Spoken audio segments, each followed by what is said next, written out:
Ako si Russell, 3 taon ng tambay. Charot!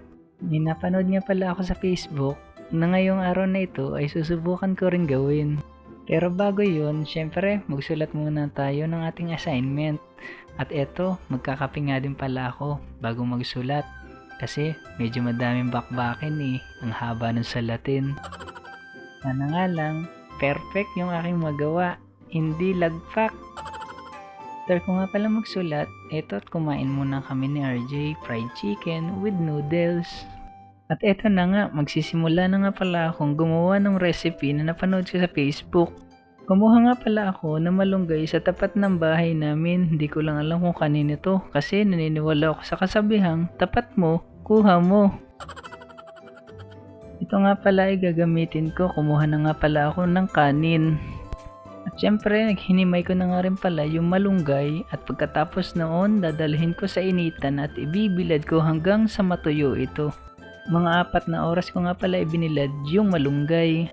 After noon, sinimulan ko na nga pala lagyan ng mga pampalasa yung kanin. Nilagyan ko siya ng asin, ng magic, at ng paminta. Depende sa inyo kung anong gusto nyo ng lasa or paalat. After noon, iminix ko nga pala ng ayos para manuot yung mga lasas doon sa kanin.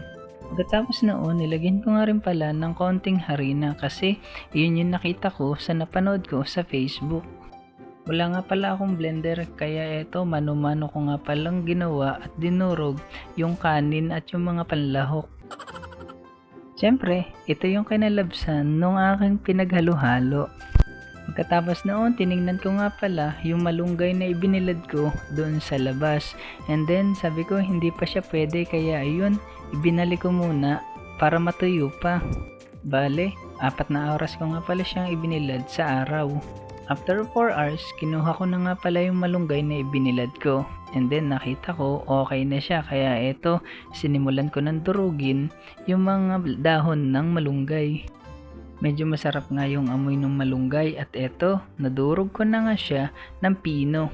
Pagkatapos ko nga palang durugin yung dahon ng malunggay, inilaho ko na siya doon sa kanin. Sana nga, perfect talaga tong gagawin ko. Sana wag palpak. Kasi parang iba yung napanood ko sa Facebook.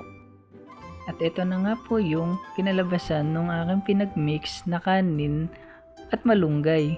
Kumuha nga pala ako ng 2 bilao pero iisa nga pala yung nagamit ko kasi kasya na pala siya sa isa at isang platong maliit.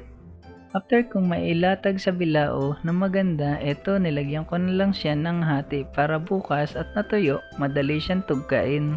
Nilagyan ko nga din pala ng mantika yung bilao para hindi masyadong kapit na kapit. Parang jowa mo, kapit na kapit. At eto, ibinilad ko na nga pala siya ulit sa arawan. Okay siya.